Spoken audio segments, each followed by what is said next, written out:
కాబట్టి ఇటువంటివన్నీ దోషాలని మచ్చలేని పచ్చ పుచ్చలేని పగడము ప్రపంచంలో లేదని ఒక సామెత ఒక పెద్ద ఆయన చెప్పాడు. మరి ఇంకోటి మరి ఎక్కడ తేగలము?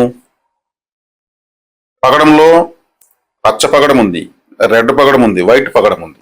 పగడం అంటే అందరూ రెడ్ అనుకుంటారు, అందులో గ్రీన్ ఉంది, వైట్ ఉంది. వైడూర్యంలో బ్రహ్మవైడూర్యం ఉంది, అది ఎల్లో కలర్లో ఉంటుంది, ఎల్లో కలర్లో మెరుస్తూ ఉంటుంది బ్రహ్మవైడూర్యము. దొరికేది అసాధ్యము. 100% దోషం లేని రత్నాలు ఏదైనా ఉంటే విజయవాడ కనకదుర్గమ్మ వారి కిరీటంలోకి కలియుగ దైవం వెంకటేశ్వర స్వామి యొక్క హారంలోకి వెళ్ళిపోతాయి. అవి దేవతలను ఎత్తుకుని వెళ్ళిపోతాయి. అవి మనం చూడొచ్చు.